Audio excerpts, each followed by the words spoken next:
Okay. So the idea with this roundtable came from the fact that we couldn't organize, for obvious reasons, the regular biennial RAMICS conference, and we started thinking that it is a pity because at times like this, when people and the real economy is suffering so much, when community currencies are needed the most.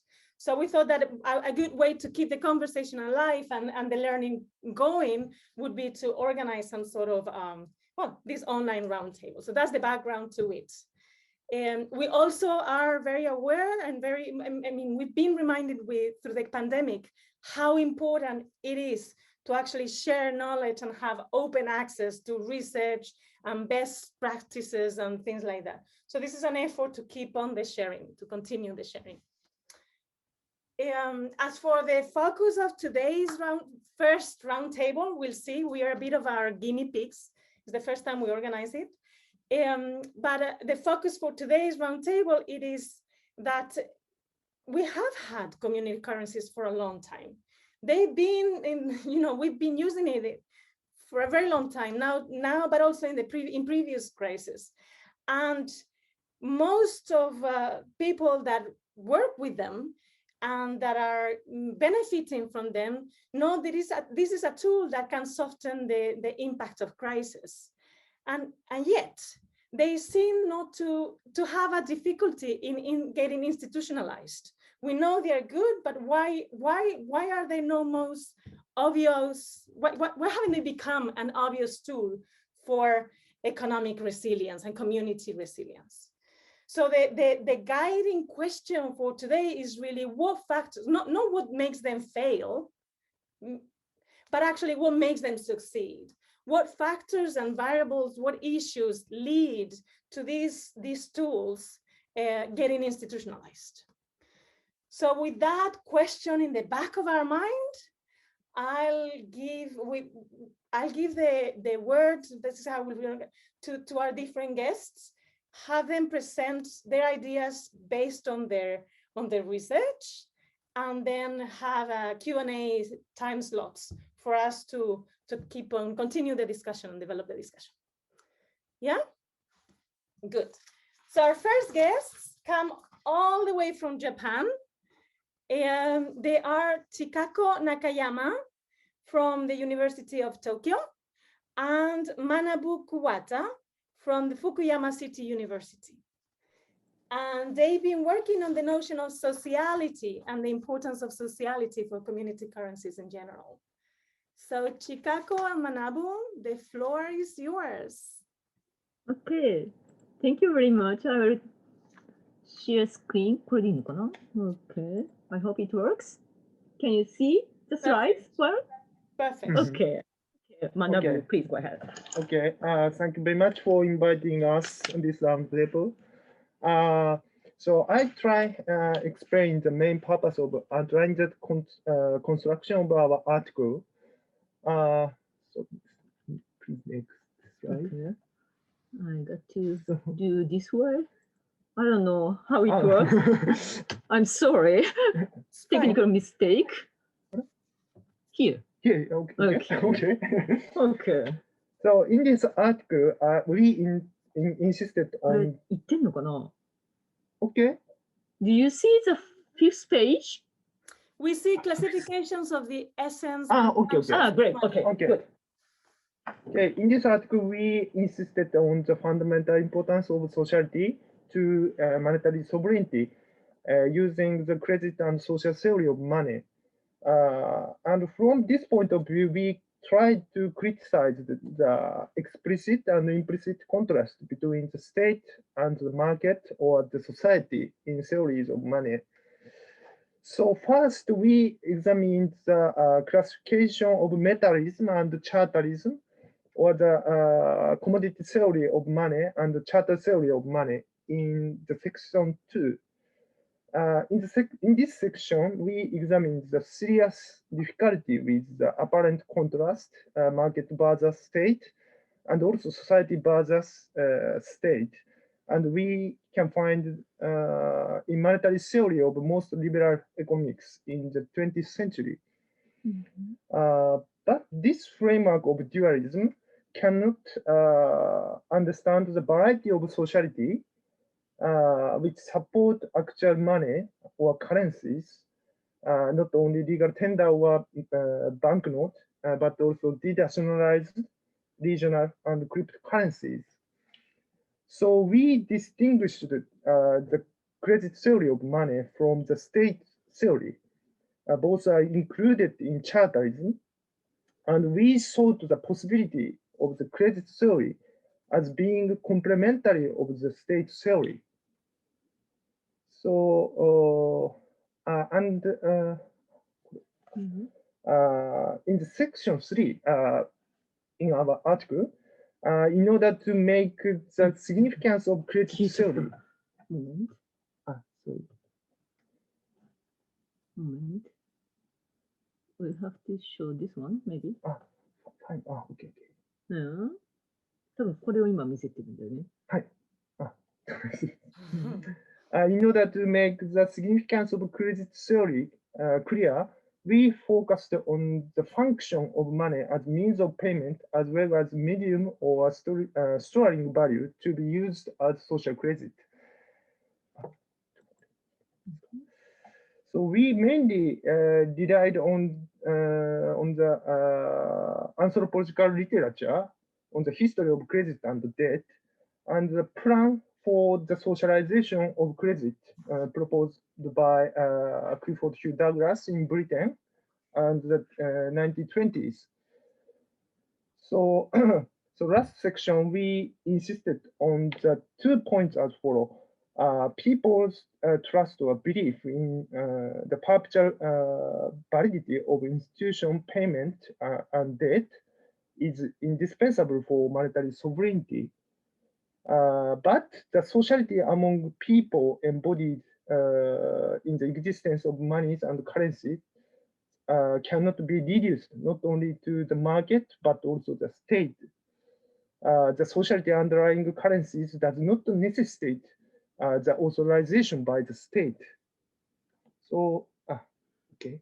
Okay. Then I will explain a little bit more of the detail of our discussion. Yeah, though we haven't emphasized this explicitly in the article, it's a kind of criticism of the money as a means of exchange endorsed by M theory or metalism, which is normally believed implicitly, so to speak, by most economists. So, in other words, we emphasize the function of money as a means of payment, together partly with the function of money as a unit of account, as well as the function of money as a medium of storing value, to criticize this idea, money as a means of exchange. And as Manabu explained, the money as a means of payment is much older in seeing the historical or economic anthropological literatures. So historically, money as a means of payment was bargeld or bride price or used on religious occasions, and also by tax. And tax was really important in the history as well as today, as well as nowadays. And for example, MMT, they take highly of this aspect so that they allows only legal tender. And for them, because only legal tender is used to pay tax, other currencies, including community currency, cryptocurrency, whatever, is not important. That's what MMT says, which we don't agree with.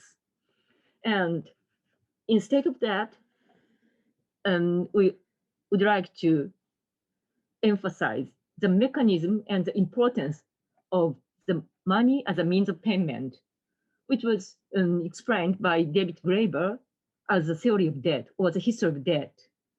And Graeber says the money arises from public institutions aiming to calculate as a unit of account, so to speak, and manage social obligations. So money itself, though coming from debt, is very social from the origin. And that's why Graeber emphasized, and we also emphasize that payment is a confirmation of a payer's belonging to some community, to the society. If people pay, it doesn't mean, well, the relationship ends. No, it begins, it starts the relationship. Okay, it goes further. And in that way, the people who pay some debt or whatever shows that he is one member of the society, of the community. That's the most important role of the money, and also the money as the means of payment. And one more point to emphasize is money as a medium of storing value. And that point, as Manabu said, we relied on the idea of Douglas, which was in the interwar period of the 20th century. And they were the guild socialists. And of course, they had their motivation, but that's okay. And to use this idea in the 21st century, okay, we have to get the essence of their idea.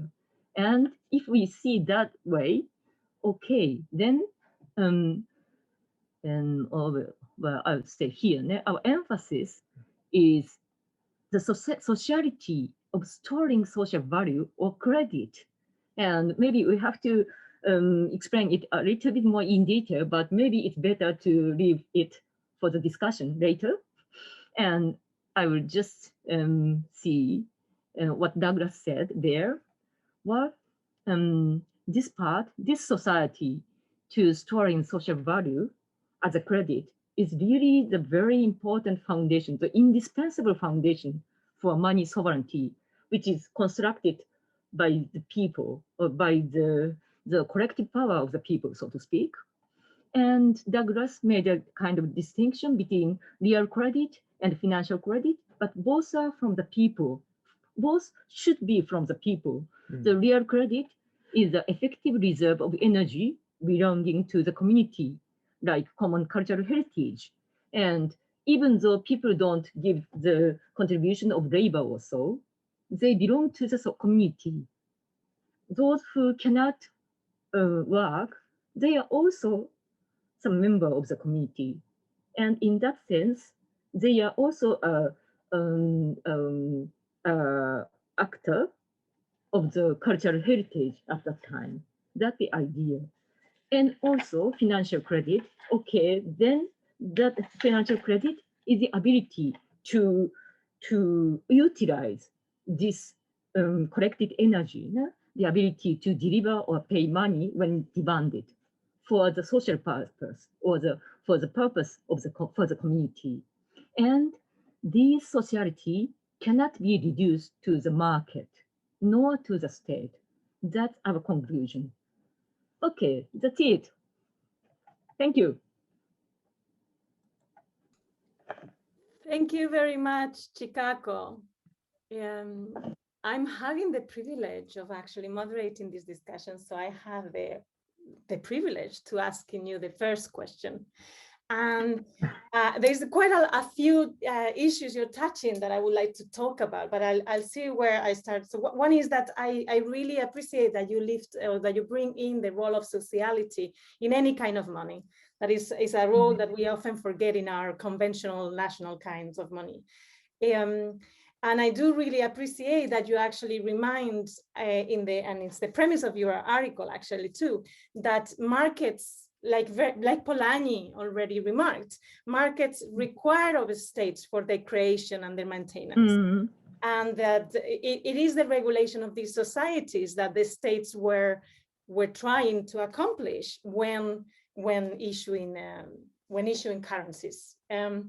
So connecting those two ideas with the topic of the workshop, I'm thinking, okay, if markets require of states and for the creation and maintenance, and if it is the state that has taken the role of coordinating that kind of sociality, What does this suggest for community currencies and for their possibility to get institutionalized?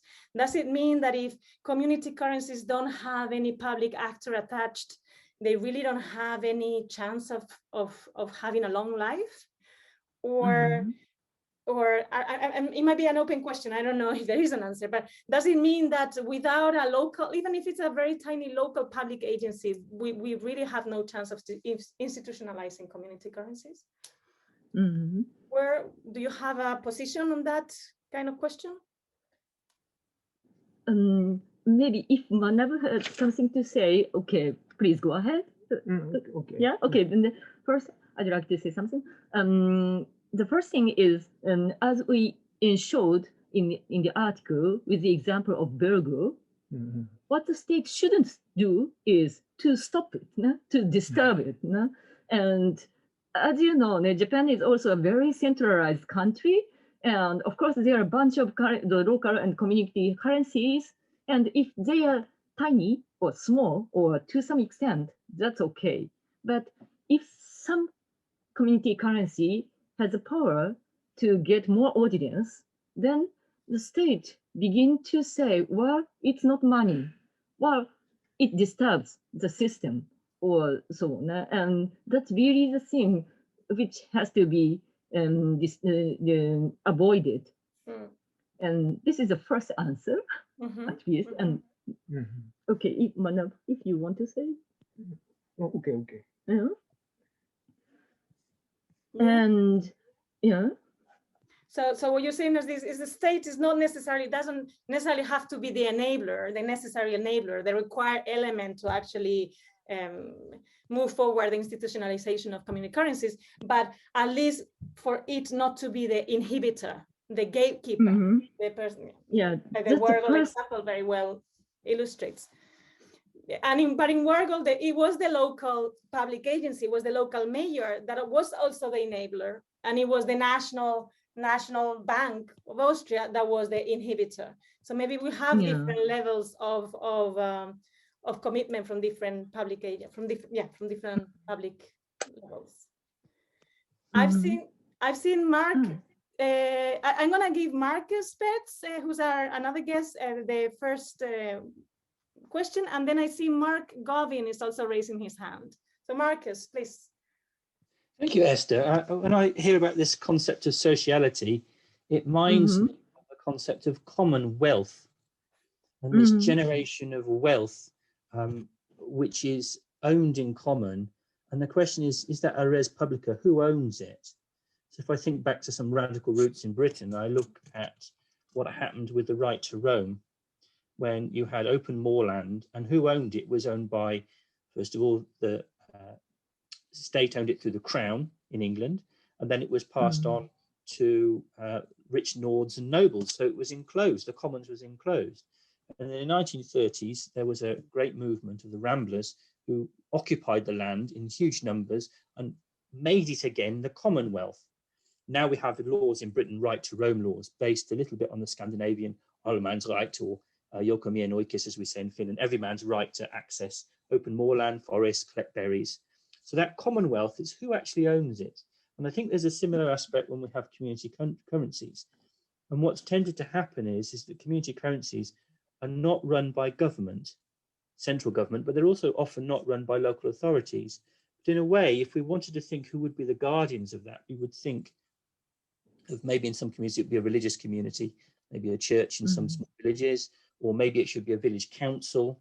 And there is that question, if you have a small community, who is actually taking the role of governance? And I think if you have that Commonwealth, who is the guardian of the Commonwealth?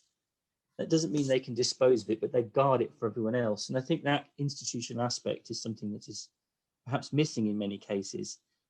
There is often seed funding from an innovation body, or some rich person thinks it would be nice to do something, but long term, they don't think about how it fits in with the institutional structure. So how do we bring that local authority in? How do we bring in that local council? Rather than creating a parallel structure, because I think what we tend to do, the concept of, which this is called as complementary currencies, not just community currencies, we want it to complement another one, so we want it to be part of the system. And I think that idea of commonwealth and how do we guard the commonwealth is perhaps something that needs to be institutionalized. Chikako, Numa, Yeah, it's rather a comment, no? I would understand. Yeah, it's a kind of the answer to the question of Esther. And I just thank you for that. Okay. Mark, you were first, and I see we have Rolf and then Jens. Yeah, we'll be discussing till 1:30. This is how we're gonna till half, and then we'll give the voice to Rolf, our next presenter, and then have another discussion there, so that we all have more or less the same kind of time. So if I don't call on your hands, it's because of time issues. Okay, Mark, you were first. Just briefly with regards to, you know, I come from standards, technological standards. So if we want to include or whatever, any kind of technical reality, we need to do that with the appropriate specifications. The problem with money is we talk about money as an historical artifact, and we assume that we can analyze money meaningfully by just looking at the history and its use as if it were some kind of natural phenomena, but it's not. It's a human artifice. And by virtue of that, we have to, at one point, confront ourselves with the actual conceptual, we have to standardize the conceptual definition and its subsequent specification. And I just put a link to a paper that we wrote to regarding this. And I think it's important because the state does not have a definition of money. No one has a definition of money that allows for its use in any kind of mathematical operation relating to any common reality. So I think that's the first step. And I think that if we can do that, we can see how current money operates today and see what's in common with community currencies or alternative or mutual credit, etc. And I think there's a scientific and mathematical foundation that cannot be denied or ignored by anybody. And I think that is the route that needs to be taken. So my question, you know, with a more specific question is that when we speak about money historically, you know, we can think of it in terms of what was done in the past, but we can also think about what was the attempt, what were people trying to do. So if we go back to Aristotle and the idea that we're trying to find a common measure of all things, then we can look at that problem from a logical, ontological point of view, and we can resolve that problem and come up with a specification. And I think that would be the greatest contribution to merging community currencies with any kind of currency background. You know, define the science of money. Does that sound reasonable? It raises a few red flags for me, but our guests may have the first word. I can't see them in my screen at the moment. Yeah, they're Chikako and Kuwata. Yeah, and you're asking that what was the attempt to use money, no? Historically and also in general. Yeah, I mean, in general, if my reading of history, my research has shown that what everyone has been, the logical function is to find a measure of all value. So value is something attributed to all goods and services, and we want to measure that, and we want to record that value. Narayana Kocherlakota comes up with that conclusion too from his technological role of money, and I think that's what we've wanted to do and never done properly in human history for reasons that can be discussed later. But I think fundamentally, if we can get to a specification of what the logical function of money is, then we can all know what we're talking about, which I think is the missing link. Yeah, but I would say that why people wanted to measure, and it was because there was some debt, there was some relationship. Yes. You know, and that's why a kind of unit of account was needed. Right. You mean that? That's aspect? Well, I mean, the concept of unit account is standard, but I think the logical error was that when people discovered fungible assets versus non-fungible assets, right? And when they discovered that, they made them, humanity made the mistake of assuming that because they have found a fungible asset, that somehow they have satisfied the requirements for universal measure of value. And that's a mistake. So we can prove why that's a mistake, and we can prove mathematically why it could be resolved, or how we could have a standard stable measure of value.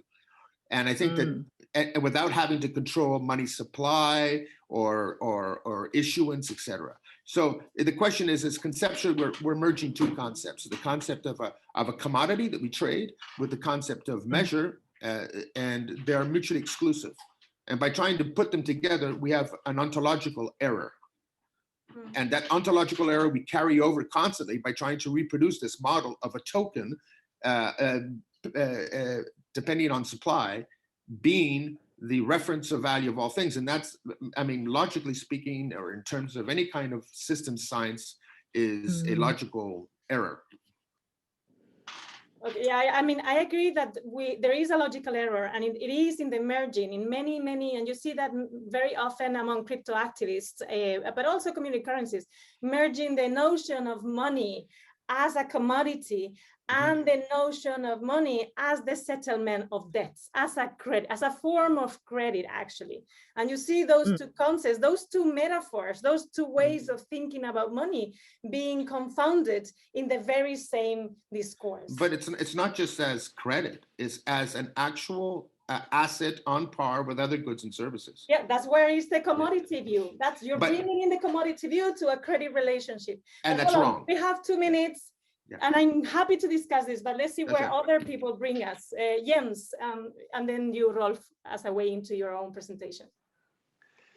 Thank you. Yes, thank you very much. It's I think it's a very, very important contribution you make by really going to the foundations of the monetary thinking, of the monetary theory, and especially to this. And I find it very good that you found out that the means of exchange, that this function, this theoretical concept, the money as a means of exchange is completely unsuitable and wrong, because exchange is a bilateral thing, and money is not at all bilateral. It has, at least you need 3 people for money to be something, to have something to be money. So I think it's a very good contribution. We have to work on this field. We have to do more on this field, because otherwise the complementary currency is some kind of neglectable side thing. And in fact, it's the contrary. The complementary currency is the field where we really can find the true knowledge about money. So that's just to say, I will not ask a further question, but I'm very interested in what you're doing. Yeah, thank you very much for the encouragement. We are really happy to go on and with the thinking of community currency. Actually, we are not professionals of community currency or crypto and so on. And for us, every practice is really a bunch of ideas. But for practical people, the theoretical work is maybe boring, we thought, and it's really encouraging. Thank you very much. Thank you. So with that kind of happy words and nice and kind words, we'll pass to our next guest, Rolf Schroeder, who's based in Germany. And I think that what he has to say is somehow related to the beginning discussion we had about where money comes from, what it is, definitions, and how it is framed in different discourses. So Rolf, the word is yours. Yes. Yes. Yeah, good morning, everybody. Yeah, I'm pleased to do my presentation here today. It is a little bit difficult to present a summary of my article, because the article itself is already a summary of things I've done in the past. So to do it in 12 minutes or so is almost impossible, but I'm going to try my best. Some time ago, I had the idea that it was necessary to pull together some threads of what I had done in the past and add some other aspects. Oops. I would, there it is.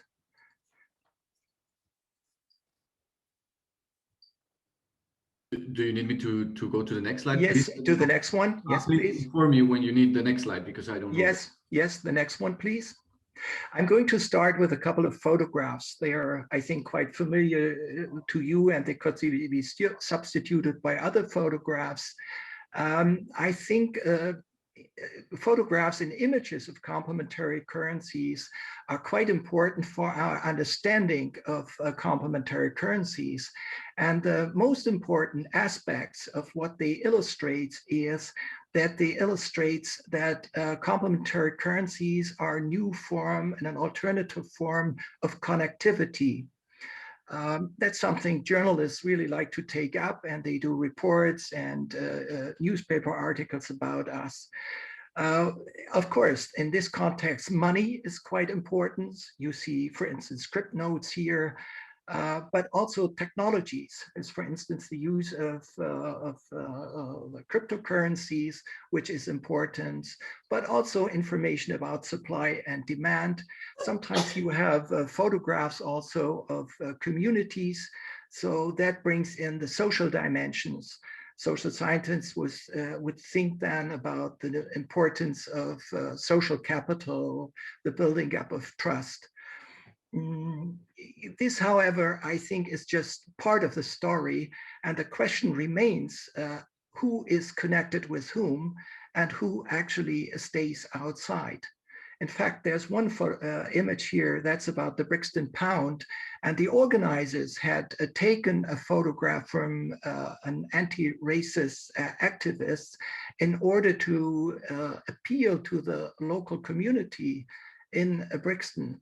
But a study by Philip Degans shows that they weren't really successful, because he quotes somebody from the local community who says, well, it's just part of the white middle class, and it's part of the gentrification process which takes place in the south of London. So that may be one of the reasons why the Bristol pound was not so successful. It does not circulate anymore. And that leads me to the next slide. Slide, please. Thank you. We should really focus not just on the connectivity, but we should focus on boundaries. For boundaries, I don't have any images, because boundaries, when I speak about boundaries, it's not really a very popular issue. So in the past, I experimented with images from modern art, but they're not self-explanatory. But if it comes, for instance, to the local dimension, territorial boundaries might be important, or very important limits to convertibility. Membership is another issue. In the past, we had examples that we had currencies for women only, and there were other examples. And of course, there are informal boundaries, as the case of Brixton illustrates. Well, very often you just have a kind of young green people being part of the community currencies, and they're unable to reach out into the local community. Well, I skipped the next point. I come to the aspect of boundary research, which was quite important for me. Boundaries do not necessarily have to be demarcation lines. They may be constructed as boundary zones, or they may have apertures. And I'm playing around with these ideas already for quite a while. Back in 2002, I described complementary currencies as finite systems, as systems that operate within boundaries. And later, I found it very interesting to resort to the work of Zelizer and Charles Tilly. As you might know, Viviana Zelizer always emphasized the qualitative differences between different boundaries. And in this article, Charles Tilly brought in the element of boundaries, and they both wrote boundaries between insiders and outsiders matters. And I think that really goes to the heart of what traditional complementary currencies mean. The essence of finite complementary currencies is that exchange takes place at a level which is qualitatively different from that of a capitalist systems. If you introduce convertibility, then you run the risk that these qualitative differences would level out. And therefore, we should not neglect the relevance of boundaries. Next slide, please. Thank you. The LETS is an example of these systems. I just sketched the relevant boundaries like membership, convertibility, territoriality. I constructed the first two as lines and the others as boundary zones with apertures. Maybe a LETS has an intertrading arrangement. And in addition, there's also systemic boundaries, the ceilings of debit, credit limits. I think we should, now it's not really en vogue to speak of the LETS, it's not really fashionable, but we still have what we see today is time systems. The classic LETS as devised by Michael Linden has almost completely vanished. It does not exist anymore. There's one in Switzerland, but that's the only one I know. And I think it is important to look back also on the failure of the systems. And I think the classic LETS was a real failure. And we have, fortunately, we have some empirical evidence dating back already to the 1990s.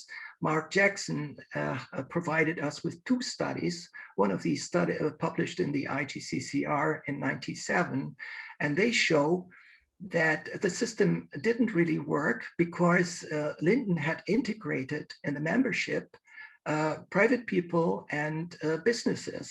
And what happened was that the businesses sold and sold and sold, and the private people couldn't compensate for that.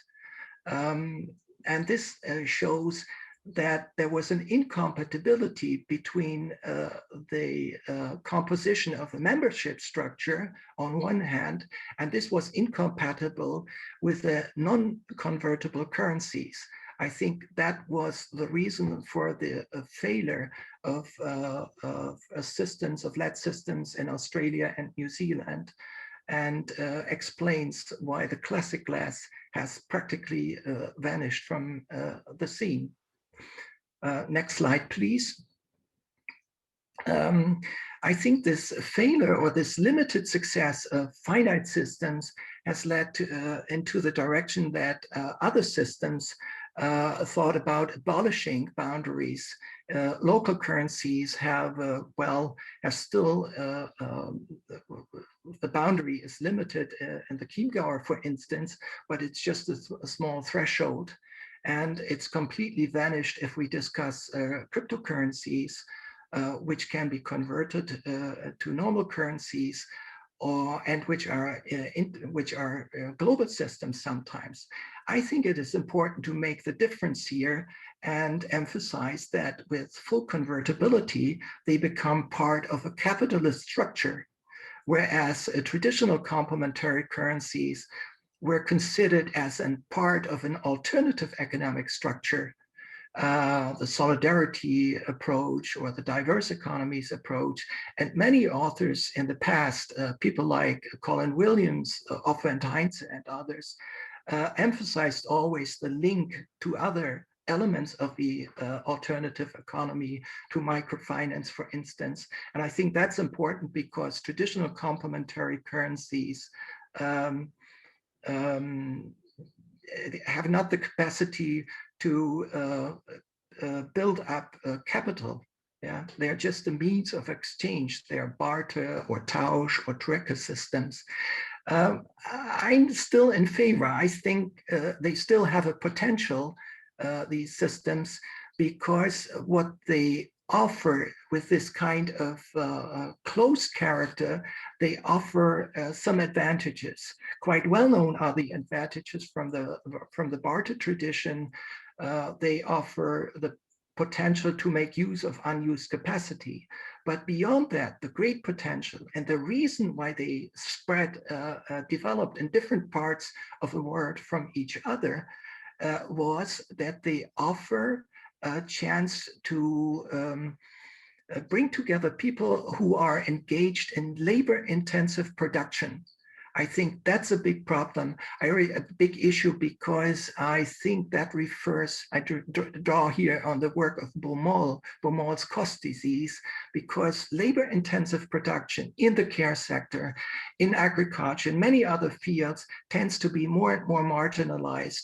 And if we manage to establish finite systems, they offer a good chance for those being engaged at the local level. And therefore, I think we should actually promote this part. But presently, I'm a little bit concerned because there's so much talking about money, and currency, but I think we should bring other elements in the discussion when it comes to the promotion of these traditional complementary currencies. And I think we should also think whether these two elements of complementary currency research, time systems and systems like Sardex on the one hand, and fully convertible currencies, I think they are a little bit different from each other. And we should think whether we organize the discourse structure about these two paths of development a little bit separately. I think it is important to emphasize, yes, they are currencies, okay, but the traditional currencies are more than just currencies. And we should organize ourselves in RAMICS and in discussions and to take care of these differences. Yeah, that's about it. There's the last slide, and I thank you for your attention. Thank you, Rolf.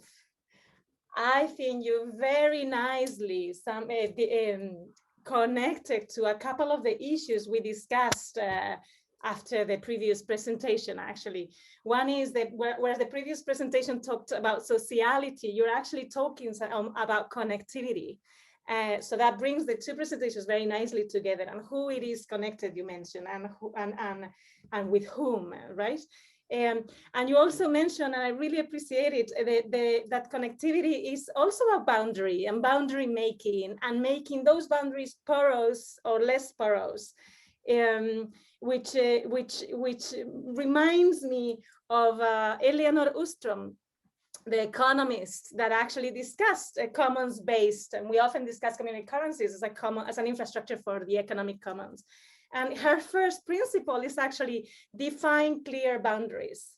And then the rest of the principles is about rules for managing the sociality within the boundary, excluded of the other. So I really appreciate the way you're discussing that. Then I have a question and an issue, and I don't know whether it can be answered again, but I think it connects with the discussion that Mark was bringing up. You discuss convertibility as a contentious issue, and I agree with you that is probably one of the most contentious questions at the moment in the movement on complementary currencies, whether they are crypto or not crypto. And to me, the discussion on convertibility is a discussion where the metaphors, where the way we think about money is totally mixed, is totally and I think you nicely point at that when you say that full convertibility, then they become part of a capitalist structure. And my question would have been actually this: with convertibility, which is argued by many as saying, well, that's one of the reasons why community currencies haven't institutionalized, because they are so banded to a small community that there is very little use for them. And so they sooner or later will fail. So let's allow for convertibility so that we have some chance to succeed. That's one side of the argument. But the other argument will say, well, by allowing convertibility, what you are actually doing is you are commodifying these currencies. They are not anymore a credit, a relation of a credit. You're actually selling this currency or converting it, but selling it for national or fiat money. And so you are commodifying that currency, and is the reason why it won't succeed. That's the reason why Bitcoin hasn't become a currency. It's just an asset. So I think that very nicely you bring that issue of convertibility as a key point of content. Thank you. I don't know if you have any more comments on that, if you want to develop that. Yes, very briefly. I think it is important to say in this process to consider boundaries also as a design tool for developing new currencies.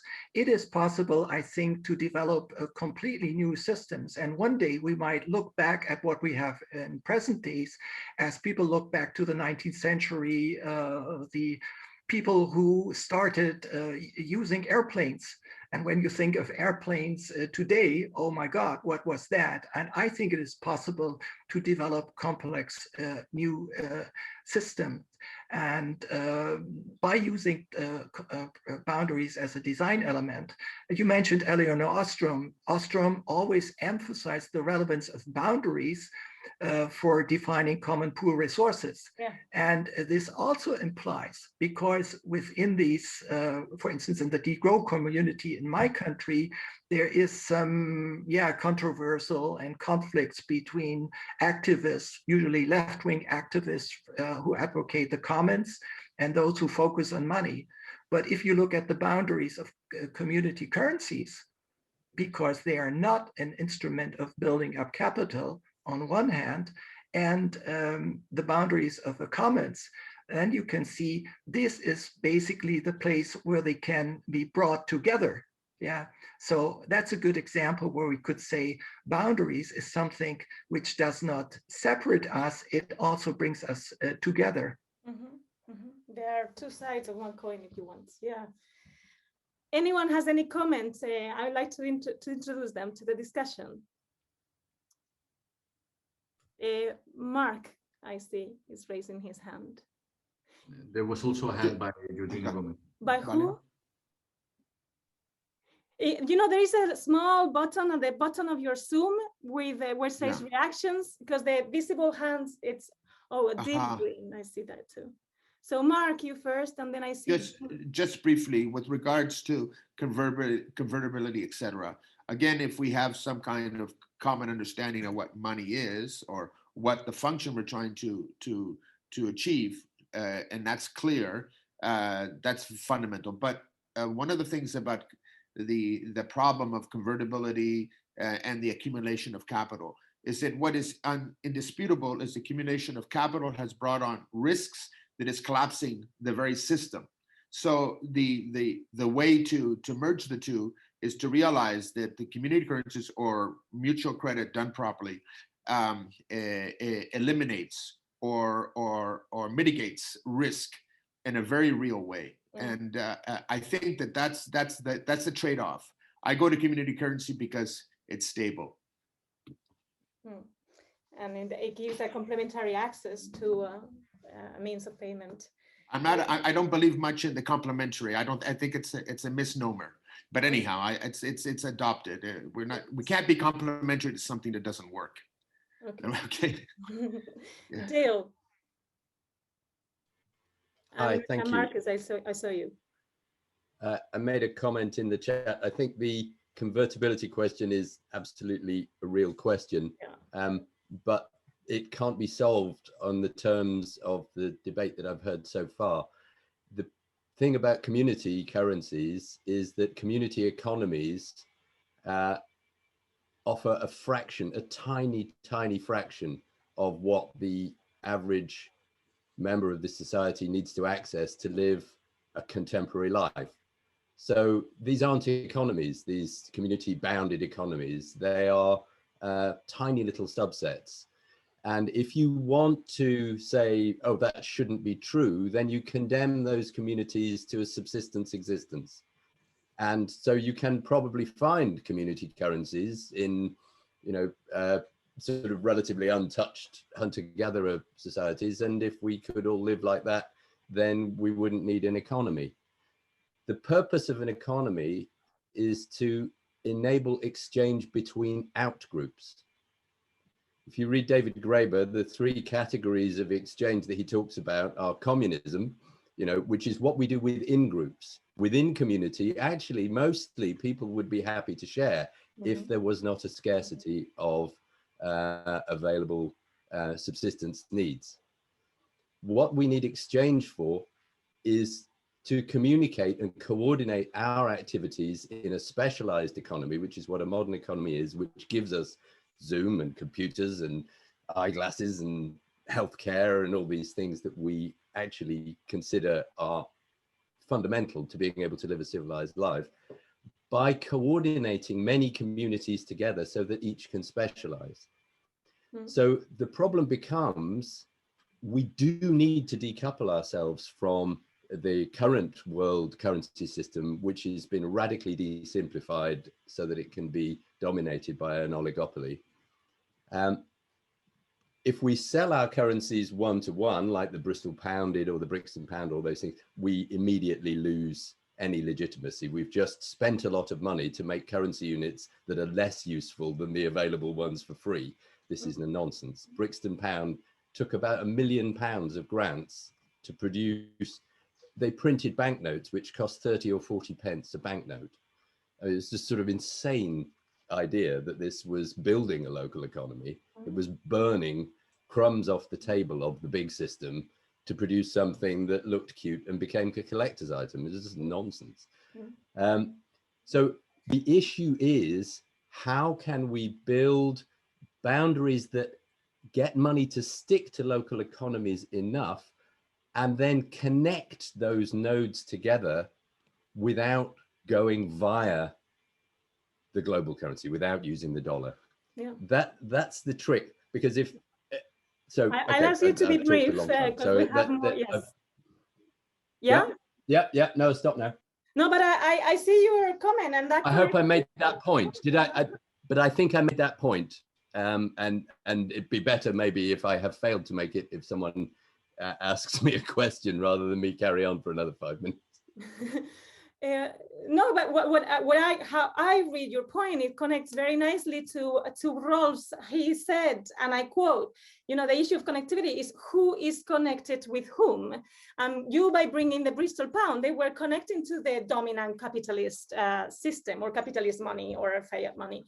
And so maybe that's not the connections, the kind of connections we want. So what you're mentioning is about connecting different mutual credit currencies, for instance, or different community currencies that don't rely on the capital, the conventional money, if you want.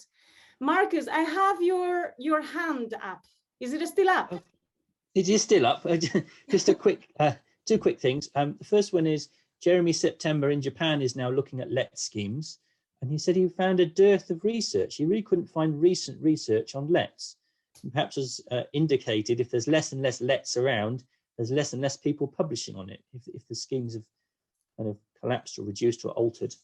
So that was one issue that can be raised for anyone wanting to publish on community currencies and LETs. There's an opportunity. And the other thing is, what I found interesting was this talk about boundaries. And I'd like to say a little bit about liminality, being on the edge, being in a subgroup.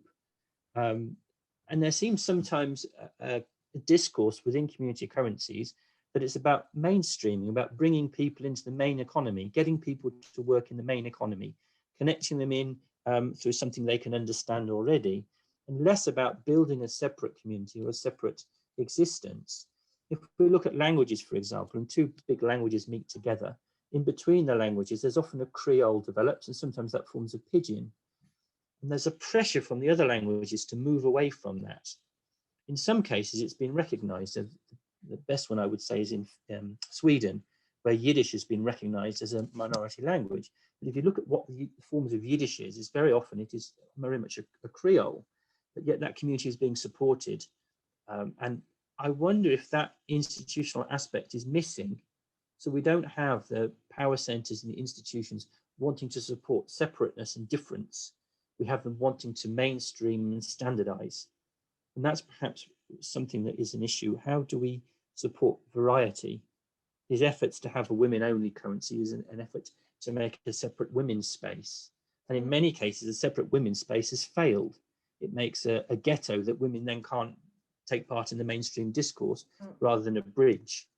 Perhaps we need to look at how we can make community currencies function for a particular community. So where I'm living in a housing association house, a housing foundation. There's about 16,000 people here. So that was my last paper, talked about that a little bit. And there we have created our own community. So we have our own community currency, and it's only functioning for the people who are members. We can't use it outside that community, and there isn't a move towards using euro. There isn't a move to replace it. We're very much trying to create a culture with that. So the latest thing has been looking at mediation and mediation training for when there's neighbour disputes, how we can move to that. There's been work on summer jobs for young people.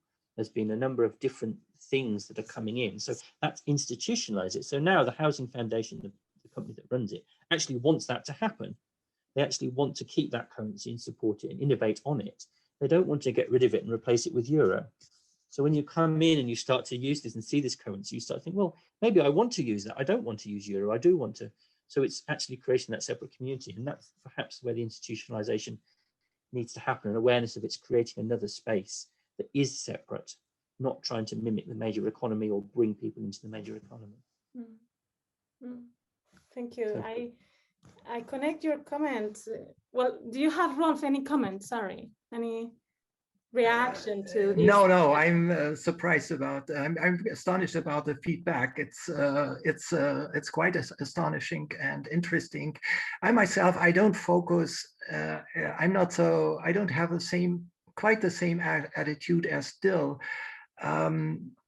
I think not complementary currencies as such, but within the context of an alternative economy, offer the potential and have the potential to develop some sort of autonomy to make us independent from the force that the capitalist system has always to produce more jobs.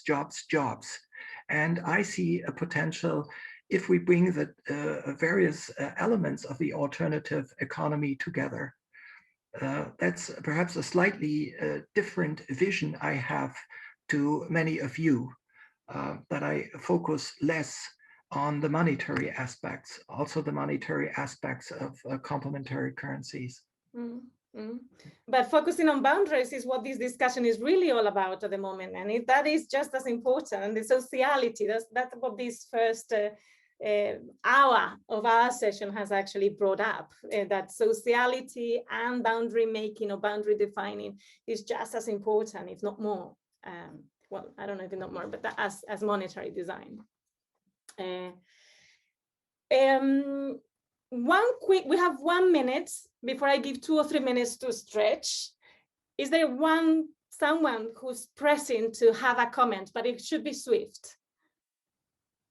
I see Grace is raising her hand. Grace. Yeah, so I mean, to me, when you talk about boundaries, there's some clear boundaries that we don't mention because it's so obvious, and that's when it has to do with what we call productive work, right? And being a mom, for example, is not considered productive work, although, you know, producing people is probably important. And so I think that built into all of the boundaries is what are we even willing to say is exchangeable or monetarily valuable. And I think that that's a boundary we never question. Like some things are worth money and some things aren't. And that's a huge boundary that is part of the the failure of the current system.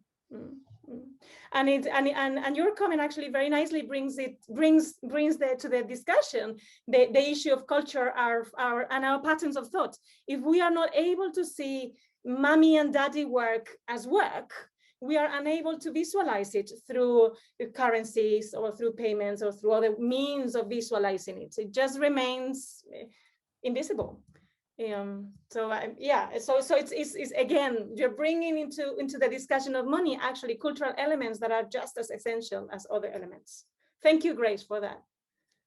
Yeah, it's 10. I'm gonna give 3 minutes. It's 1 past 10 in my watch.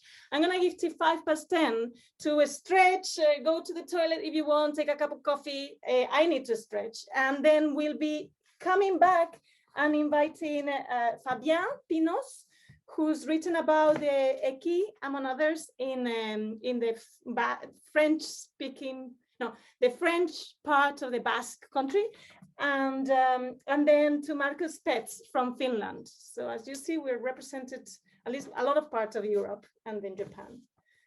See you in 4 minutes. Okay. Yeah, I do need to stretch.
It's really nice after a break when faces start to pop up again.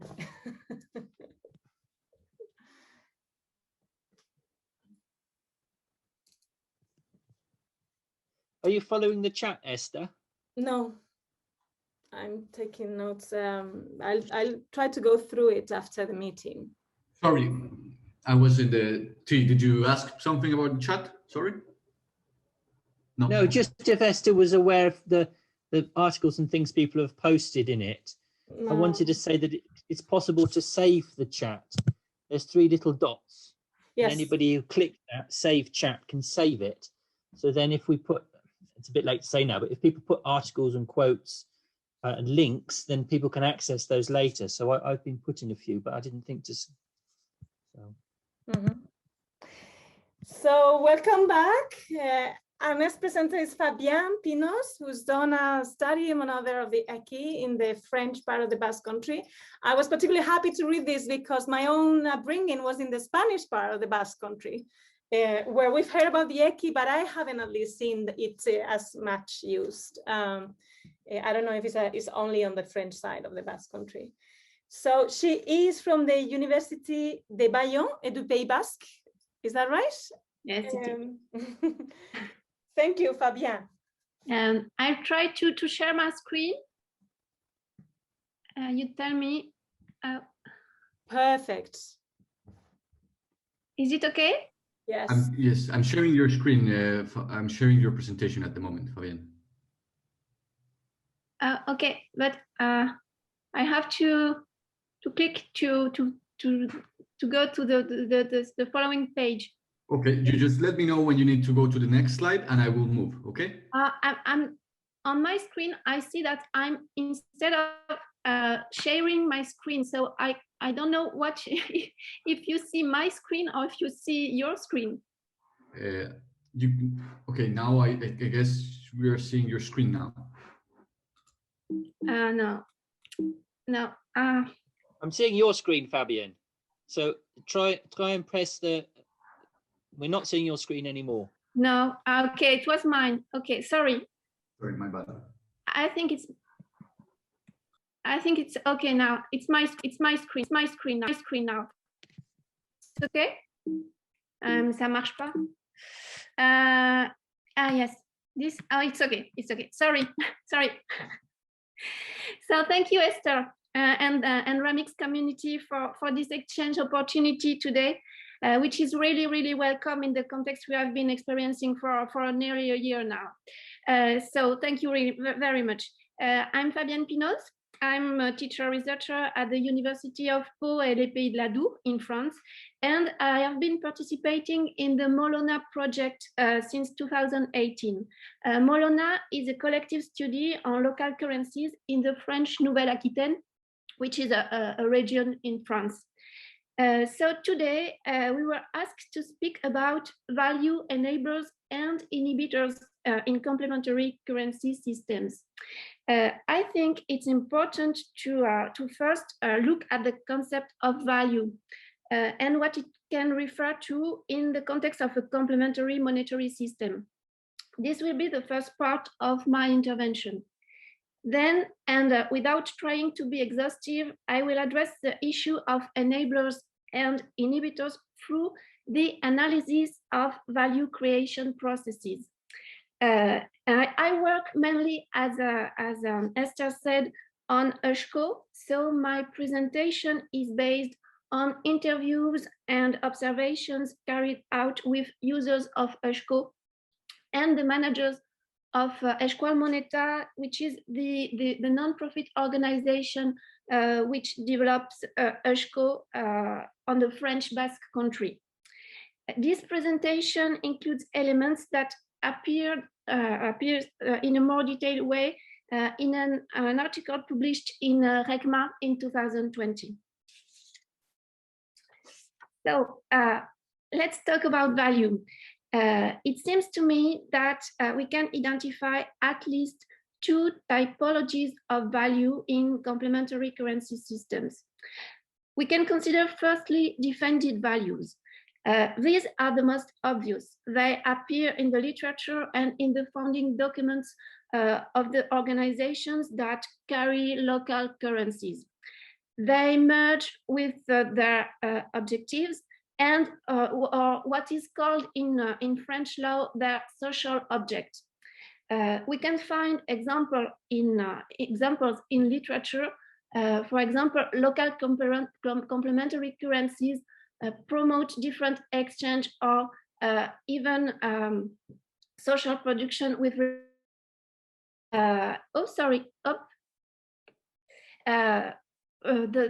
and sometimes political transformations, as Farenblanc said, and they also promote monetary diversity in order to strengthen the viability of the global monetary system, as Litter said. We also can find examples,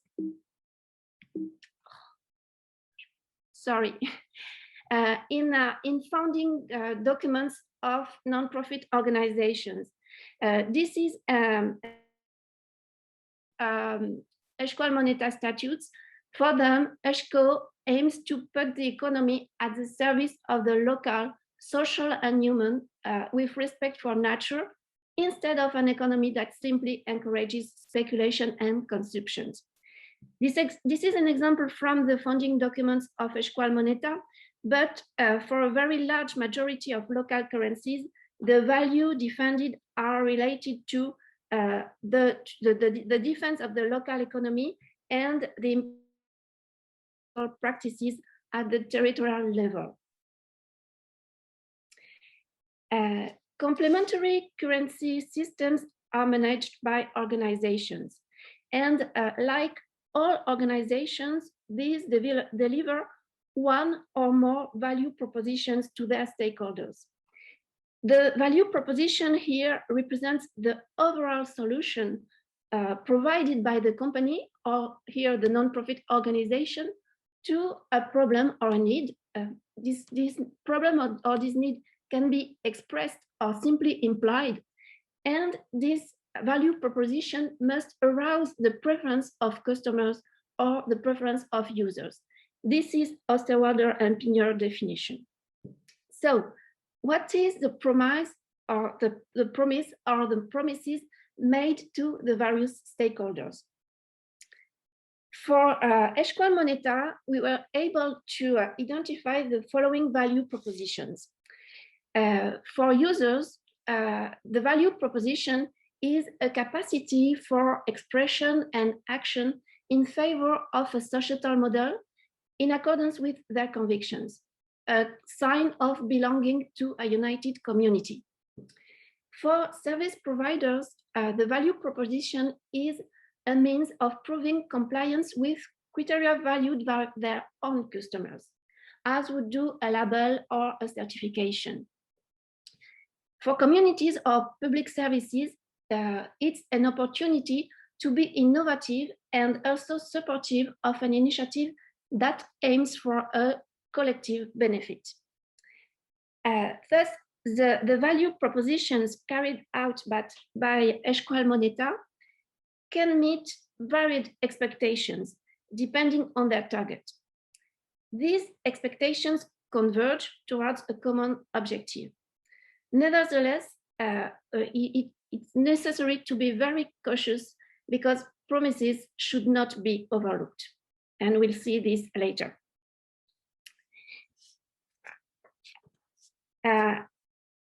Let's now analyze the value creation process.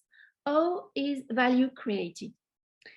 For more, private companies create private value for the benefit of their owners, while public organizations generate value and generate public value for the benefit of citizens and other stakeholders. Taking currency for support and local economic development as an objective, most complementary currency systems develop a discourse and tools comparable to those which could emanate from a public policy. So these currencies aim to serve general interests since they promote social and territorial cohesion. In this framework, to create public value, the first step is to clarify the target. That is to say, the purposes of the services provided for users or for citizens. This step involves a phase of reflection and consultation, a form of deliberation. We can't forget here that public value is plural and is never defined once and for all. So this first step is necessary to establish a common definition. Then the transition from conception to implementation can only take place by ensuring the legitimacy of the project on the one hand and its feasibility on the other hand. The promoters of a public value creation project must go through a process of legitimation with various stakeholders and obtain the support of key partners.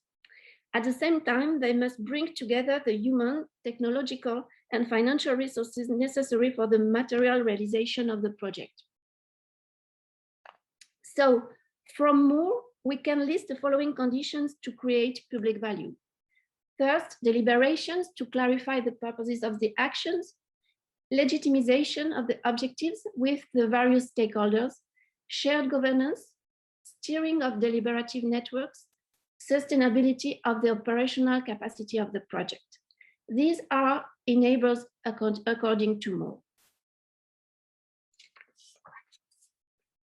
Regarding the ESCO, I was able to demonstrate that the conditions for citizen deliberation and shared governance appear to be met.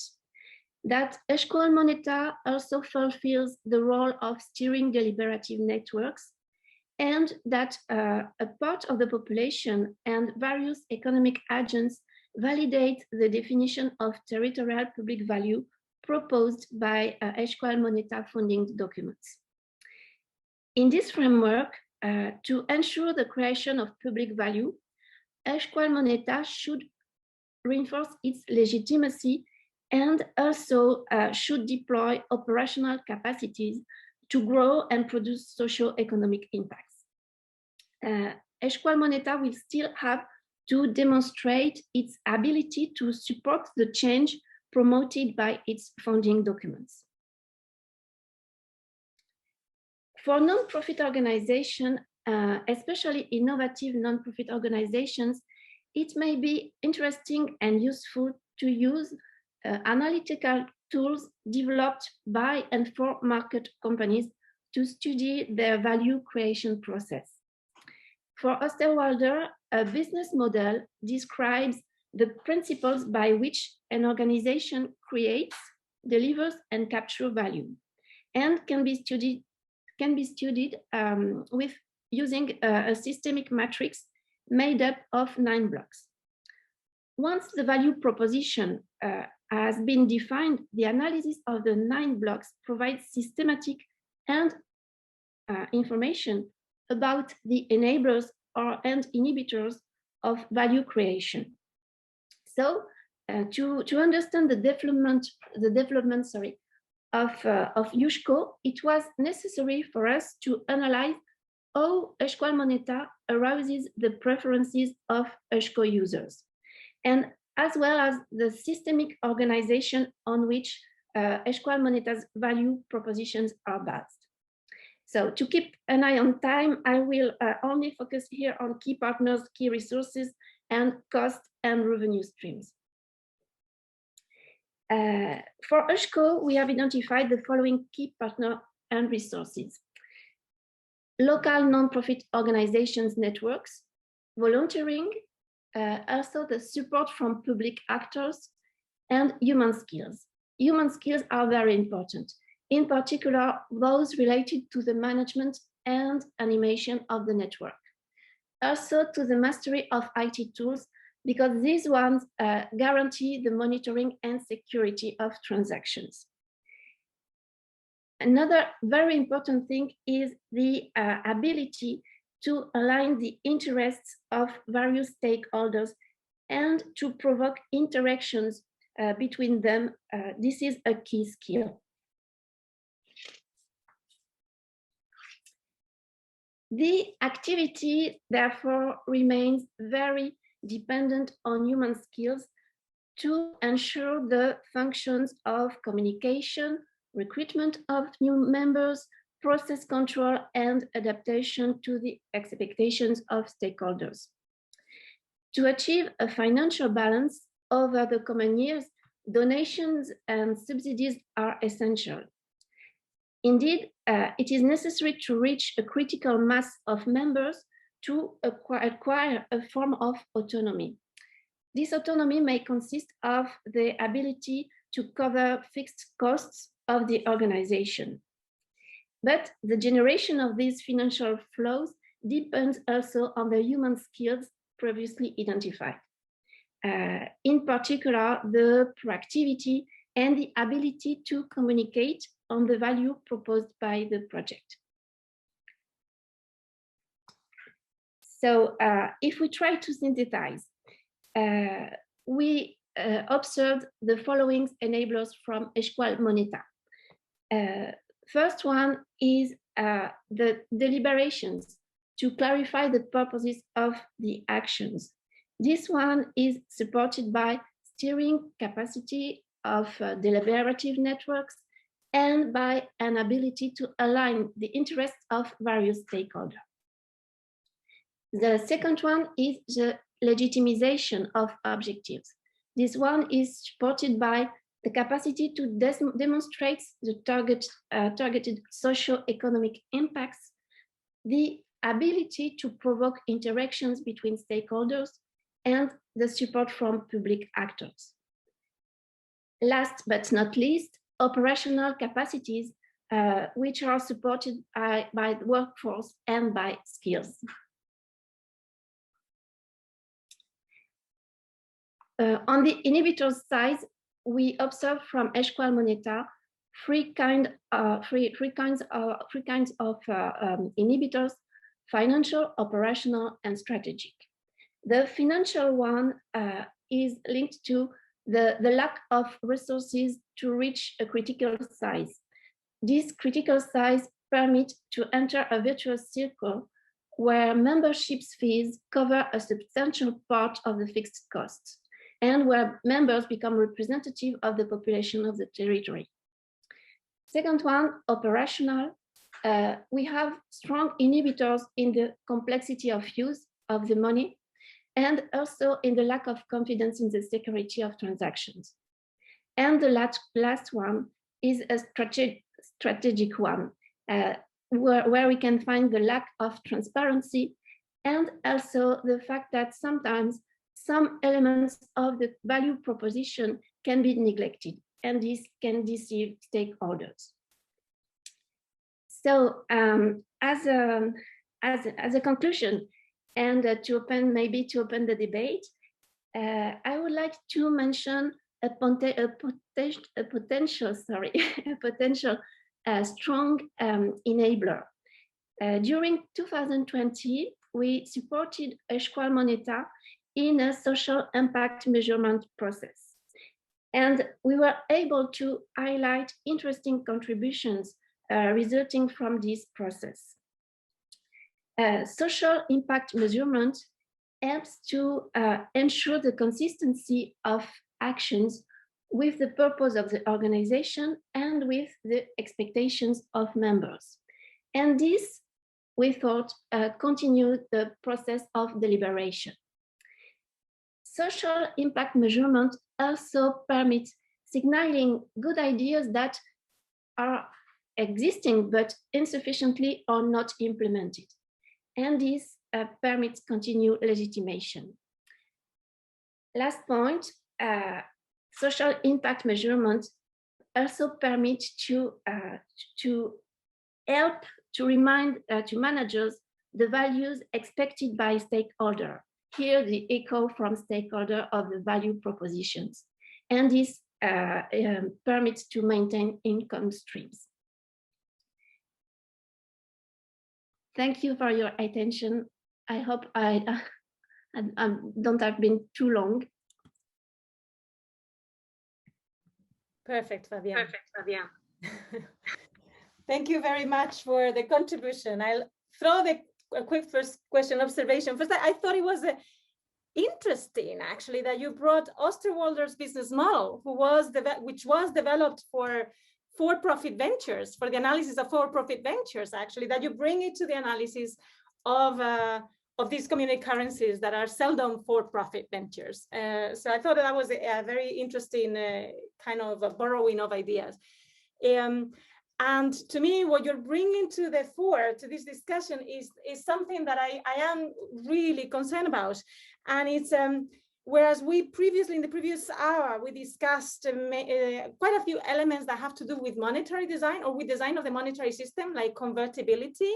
What you're actually pointing at is that governance, the design of governance institutions are key for the success and institutionalization of these community currencies, right? And you mentioned several aspects. So from the deliberation process or how decisions are made, to the implementation process to make sure that actions are consistent, to the importance of transparency. So you're bringing in a variety of elements that are essential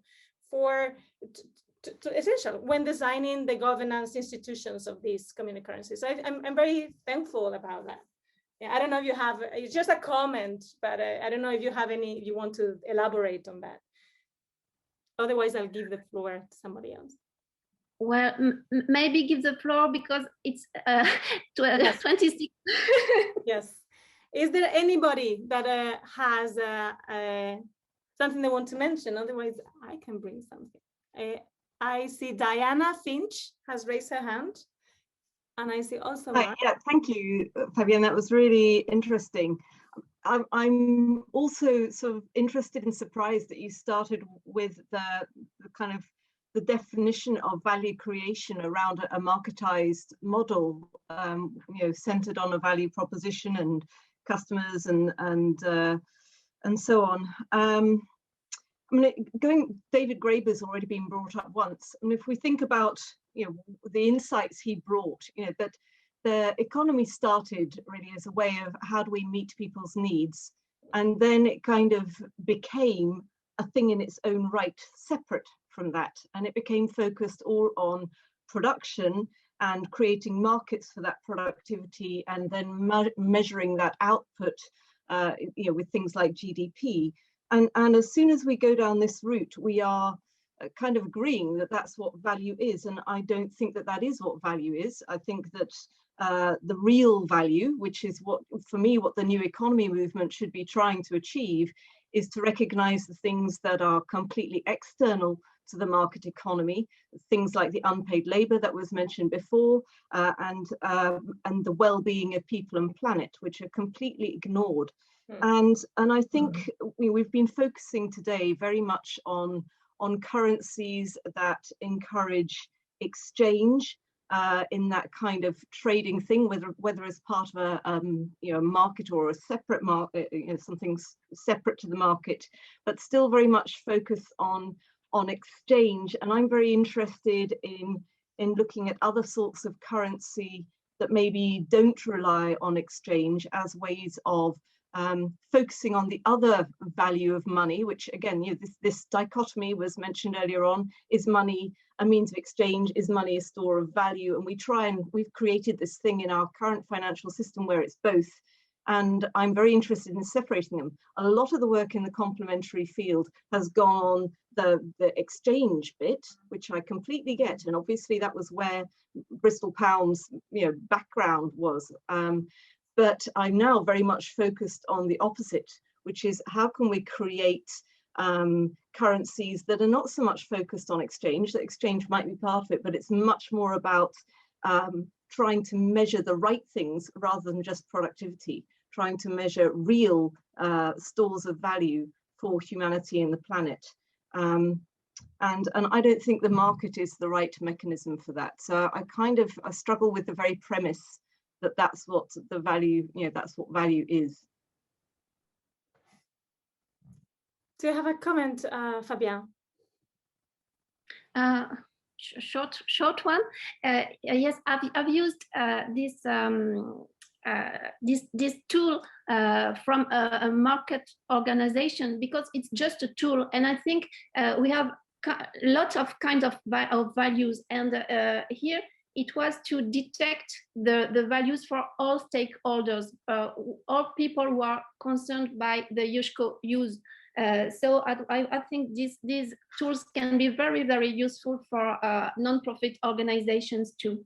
And as the value is concerned here, it's not a market value, but it's really the feeling of belonging. And this feeling of belonging is a non-market and is maybe not an exchange, but it's what we talk about human capital before, and it's something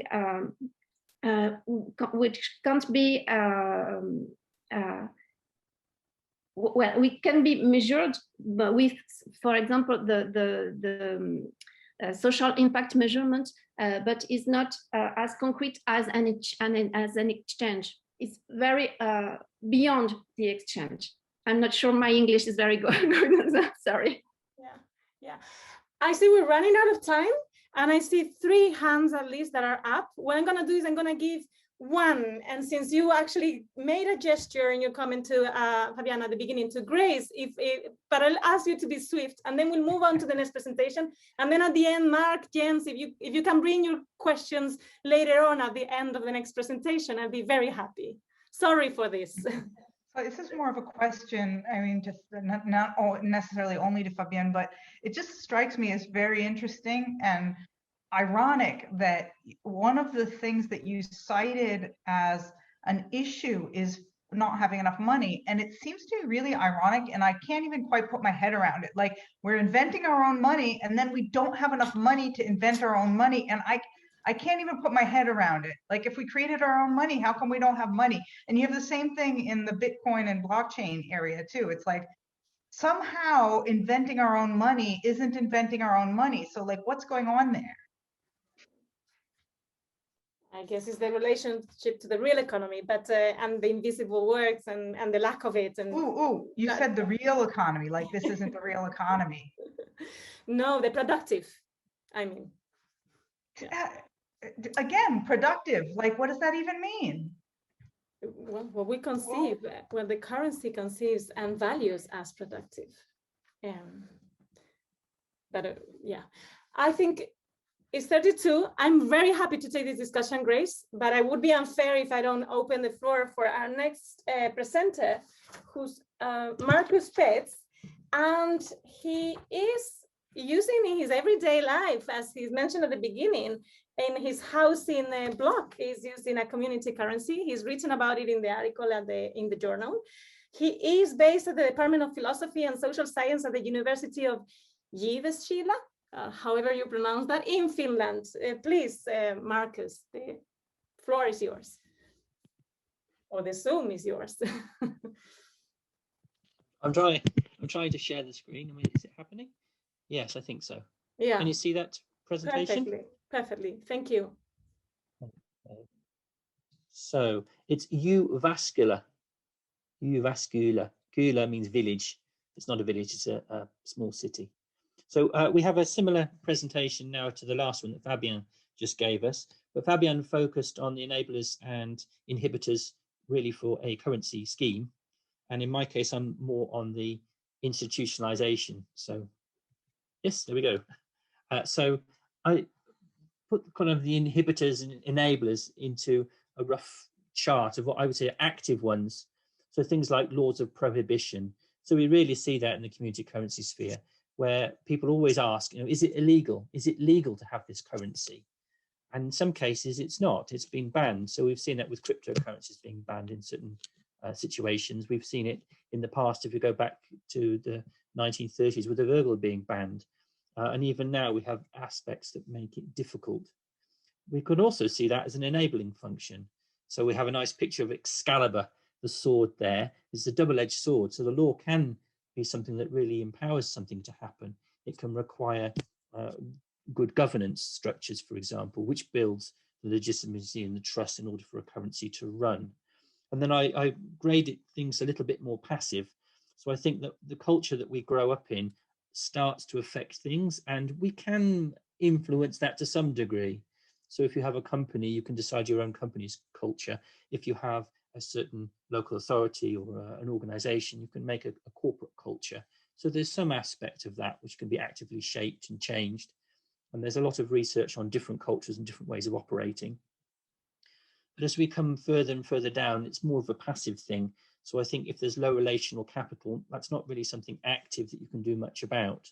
And from the enabling side, I think, again, if you have that milieu of associations, which some places have, we can try to bring that in. So the 5 helix model is one way of doing that. And there's the quadruple and the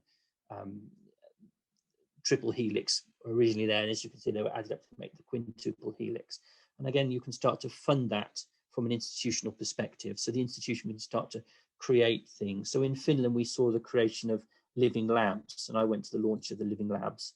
And the idea was all this wonderful thing of bringing the civil society in, making it connect with government and politics. And then it all fell down to being science parks and big companies. So Nokia, for example, supporting one university to have innovation. and the arts side and the natural environment side and the civil society all faded away. So it needs some care to actually build that. And the last inhibitor, enabler I would like to talk about is RAMICS. So where are we? Are we active or passive? And I think we have a nice mix of people in RAMICS. Some of us have got a very action research approach, and we really do want to make actual currency systems work. I know there's a little bit more academic and want to study them and explore monetary aspects. I tend towards the more activist side. So I like very much when we were in Japan at the last conference, and there was a two-fold aspect to that conference. So we really had some chance to explore with people who were actually doing stuff and making stuff happening and had questions about how can I make this work. And at the same time, there was some academic discussions to think, well, what are we actually doing here and what are the questions behind it? I think we have to work together better in that way. And I think it's a strength for all of our sides in order to cooperate. This comes to my next aspect. Is it top down or bottom up if we want to institutionalize? Does it come from the people connecting into their government? Do we have liquid democracy where we really make things happen? Or do we have a strong statist, centralized governance model that makes things happen and brings stuff in?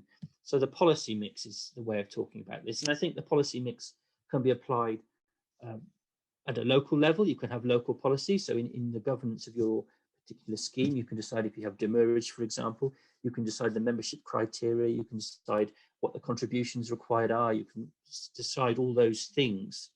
And you can affect the monetary supply. You can decide if you're going to bring other currencies in, who gets it, and how much they get. So I don't think it's necessarily at the higher government level. So the higher government level, of course, there's an aspect there. You can decide where you're going to fund things with grants, or whether you're going to alter in national budgets. We've seen that recently in Britain. So this week, there's been talk about the Bank of England changing its remit. So the Bank of England before was supporting fossil fuels, and it was operating by larger grants to central banks. Now there's the idea of introducing green banks. A green investment bank is one part of it, but another idea is perhaps other policies. So I don't know quite how that's going to work with the Conservative government that we happen to have in Britain, but I can see there's been some thinking that maybe we could bring something else in there. So I think that policy mix can be very different, and perhaps in some smaller countries it has been quite different. So one of those smaller countries I would like to mention is Scotland. So Scotland is a country in its own right, but it's not an independent country. So what's money in Scotland? Well, as things stand now, there is no legal tender notes in Scotland. There are legal tender coins. So for example, the £100 coin that's made by the Bank of England is actually legal tender in Scotland, but you probably wouldn't get one very easily because they're sold as commemorative coins. Mint, which is in Wales and is controlled officially as a British thing, more of an English thing, has been making all sorts of commemorative coins. So there's James Bond coins you can get, for example, and probably Peter Rabbit coins and Elton John coins and all sorts of things. But on the other side, they also make the or control the currency that's actually used. But this is legal tender. But Scotland doesn't have its own independence in that way. After the 1845 Scottish Notes Banking Act, it lost the right to make its own currency. Some of that's been kept with some of the banks. So there's 3 or 4 private banks in Scotland, same thing in Northern Ireland, which can actually make that currency. Now, how can they do that? They have to have it backed by the national currency, which comes from the Bank of England. The Bank of England has all sorts of control over that. There's a 2009 Banking Act that consolidated that, and they pretty much control everything that the banks can do. So they say they regulate how much currency can be issued, how it can be spent, the control of it, and they really are quite strong with that. So there isn't the freedom that perhaps we could have. The other money that you might find, which is more close to us, is the eco from Findhorn. And I find that interesting that that doesn't have to be backed by pounds sterling, by Bank of England money. It can actually be backed by land, which is what they have done. So there is the possibility to make other monies in Scotland. So I think that's interesting. Could we see that happen? I'd like to see it happen. How will that be institutionalized? At the moment, there is a policy gap. There is a need for policy in Scotland. Scottish Independence Party really doesn't know what it wants to do. In some ways, they want to hang on to that lovely pound sterling that seems to be quite stable and strong, but then they want to have their independence. And so maybe they need to have their own currency. It's existed in the past. The pound Scots existed till the Act of Union. So it's not infeasible to bring it in again. But how are they going to do that? It's a question. If they introduce something like that, how would they bring it about? As you mentioned, the Bank of England has now got a slightly new remit. So it's possible with a new Scottish bank, it could also have a new remit. So the Bank of England has worked by issuing these £100 million notes, and you can see one of the £1 million notes, to banks. But couldn't they fund instead community banks? So I would like to see them fund community banks and credit unions. And just as we used to have many smaller currencies, because many banks could issue their own money, I would like to see that come again. I'd like to see that come to Scotland and other places. So we would have a real plurality of currency systems. So that's something that I think could happen in Scotland if there's enough pressure for it or influence, or there's an understanding that that can work. And I think that would support different communities. How you make them interact is another question. But institutionally, that could be done certainly at some level in some communities. There's a digital question for institutionalization. Can we introduce a national digital currency? There's lots of talk about different people doing it. I think the Marshall Islands have moved most strongly in that direction, but the Marshall Islands is a really small, it's a few islands of tens of thousands of people. It's not a larger place, but from a community currency point of view, that's feasible. If we can do it in the Marshall Islands, we can do it in a large city. So other crypto experiments are also worth looking at. And I would say particularly look at the blockchain positivists, the seeds, and the Neko system for some interesting ideas that are being kicked around. And I want to see how those are institutionalizing. At the moment, they're not institutionalizing with governments, but I don't think that's impossible. I think there's been talk from the central bank about questions over cryptocurrencies, and they have sort of pushed them away and seen them as a scam. And many of us see them as a scam, the way cryptos have operated. But there's a possibility for something else. So maybe that could happen. There is a question if, going back to the Scottish example, if Scotland does decide to use the pound and the Bank of England's pound as the basis of its economy, that it loses seniorage and it's a break on the economy and its growth. So I'm hoping it will go in a different direction. And the last thing on institutionalization here is I wonder what's the global, national, local aspect to it and how technology operates at those different levels. And we can see that with the concept of the smart city and smart villages, how people are thinking about technology can be more independent. And then this question that was just raised before I started my presentation about, well, if we're making our own money, how is it not our own money? Why have we got to be in the other economy? Maybe we really can be in a separate economy if we start to use that technology to value things that we are doing in our own community, using the resources that we already have. And I think then we don't have to be part of the main economy. We can be in a separate economy. So I'd like to see that also developed a little bit.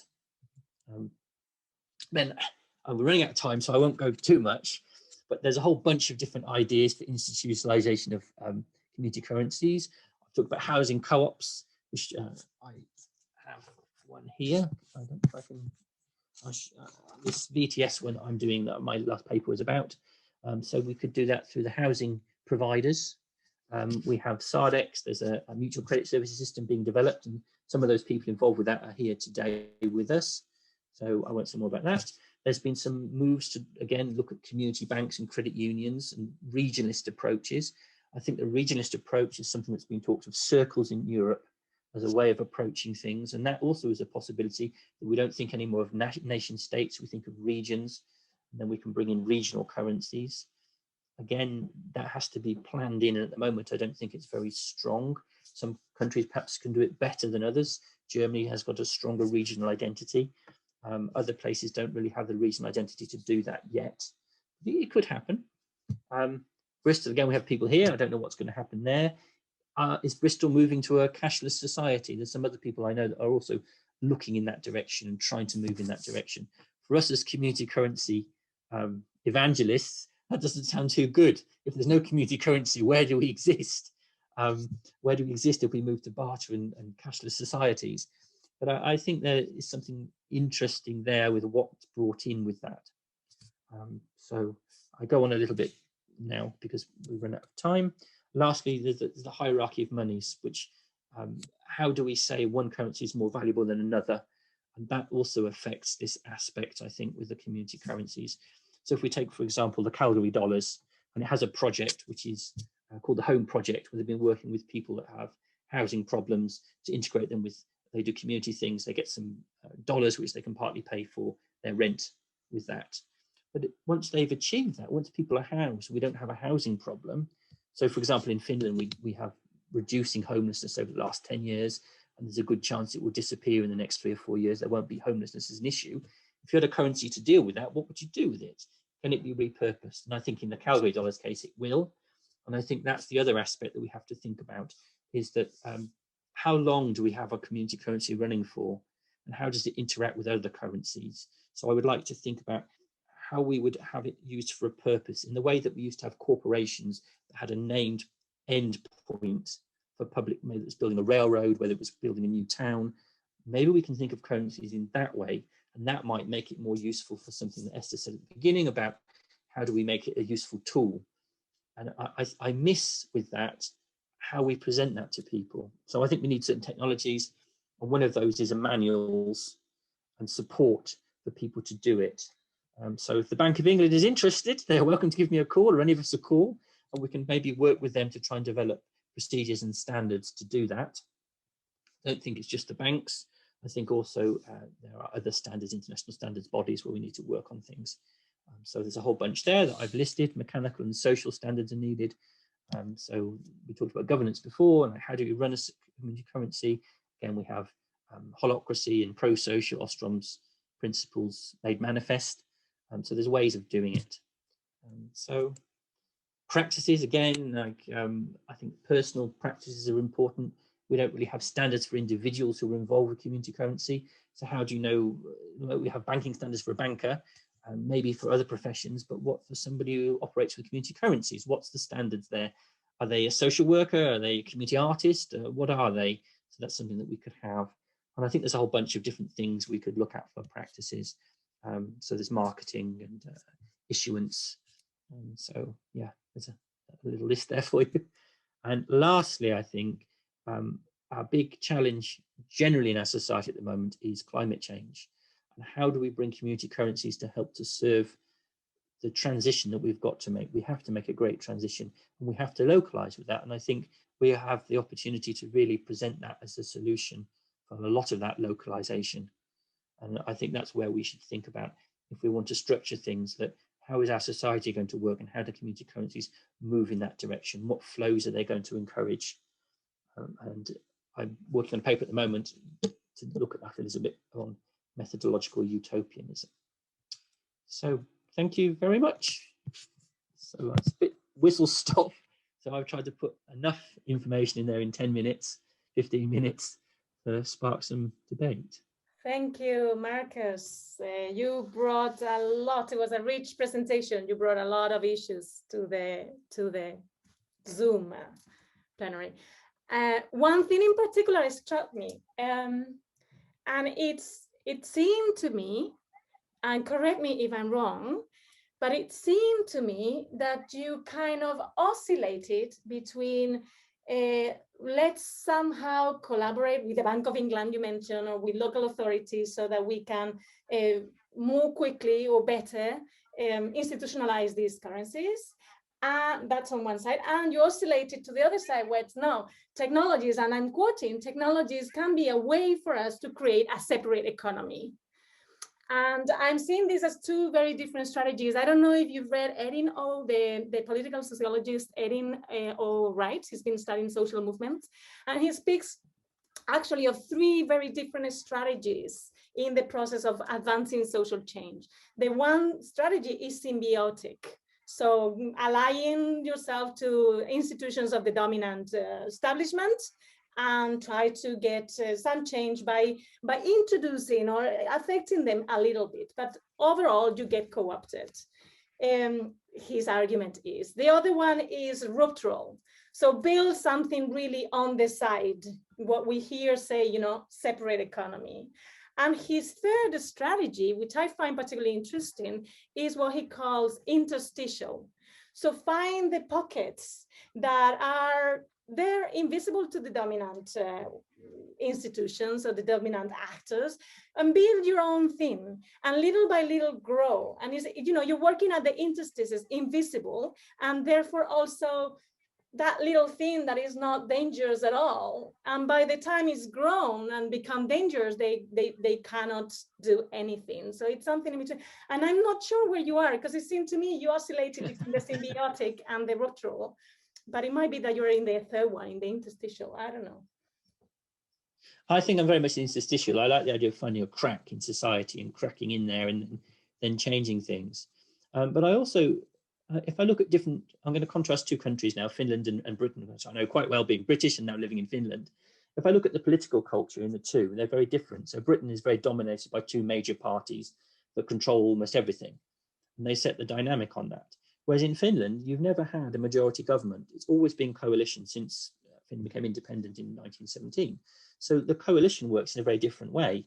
You cannot go ahead with an extreme position because people won't support you. You have to build a consensus. And I think we have to move in that kind of consensus way sometimes. And other times, if we get that tipping point, as Malcolm Gladwell talks about, maybe we can tip the mainstream to change. I personally think that some independent building has to happen. You have to have some autonomy and separation and place to grow. But it worries me that the power is so concentrated in the capitalist system we live in. It's very difficult to say, well, I've built something nice, I'll keep doing that nice thing, because it will get co-opted, it'll get bought out or copied, or you lose the rights to it. So trying to fight the big corporations, I'd rather try to change those big corporations. If I can operate in an anarchistic, autonomous way, that's great. But for most people, that's not going to happen. And now we're facing this big change where we've got to change very quickly. So to try and build things slowly, I mean, we could look around at community currencies and we could look around what's happened in the last 100 years with community currencies and where are we now? I believe there's many clever people who've tried to build community currencies and new systems. And a few places they've started to be very successful. But when I analyze a little bit closely, I say often they are still in the system. They're not truly autonomous. Maybe that's my perspective. Maybe they see themselves as growing in autonomy. Will they really separate off and become autonomous? Is that a battle worth fighting? So I don't know. What do other people think? Let's see what Mark thinks on that. I see your hand is raised. Yes, I just wanted to address the last presentation and this one. I think I can in one way. I wanted to bring to light one thing. There's a reason why we say science and technology, because they're not equivalent. And often what we seem to be doing in the digital age, that's so technology dominant, is to confuse technology with science. And science is required for technology to develop, but technology doesn't require, technology requires science, but science doesn't necessarily require technology. We can have knowledge that we do not, let's say, implement, right? So on that level, we have to make that distinction. So I think that what's missing in a lot of these discussions is the science. In other words, we have to have a common basis of understanding of the things we want to achieve. And we have to be able to communicate that way in an unequivocal fashion. When we understand together what the problem statement is, then we can design many different types of technologies that satisfy that problem statement. And they can be diverse technologies, but they're unified by virtue of the fact that they all address the same common underlying problem statement.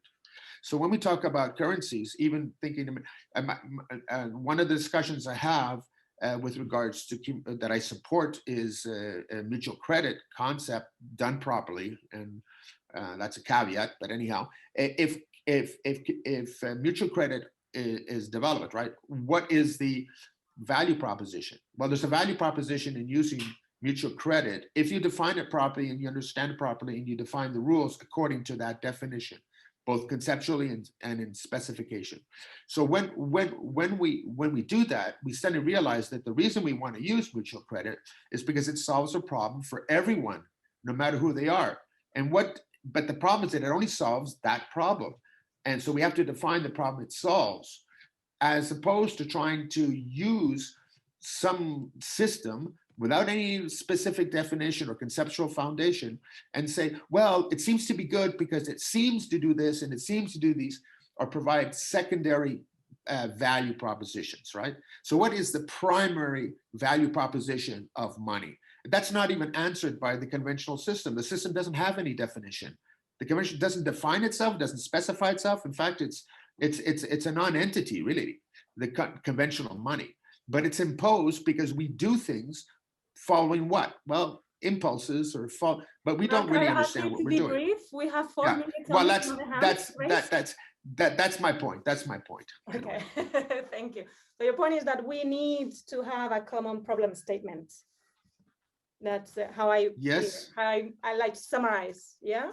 Jens, you raise your hand as Mark was speaking, so I imagine you want to speak to him or to the whole discussion here. Please.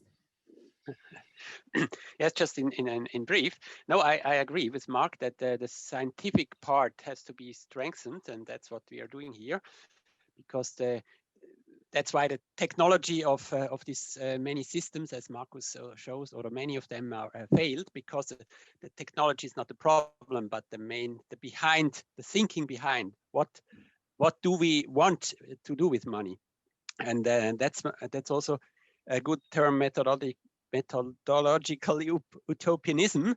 I think we really have to step out of the existing science of the economics, because they are really on the completely wrong path with this mainstream economics. So we have to really clearly differentiate us. And so I also am a little bit, how do you say, concerned if Fabienne, if you use the Osterwalder's canvas, because then this is a completely market-centered view. Also there is you look at the company, and a monetary system is a commons, and so there will be a problem if you.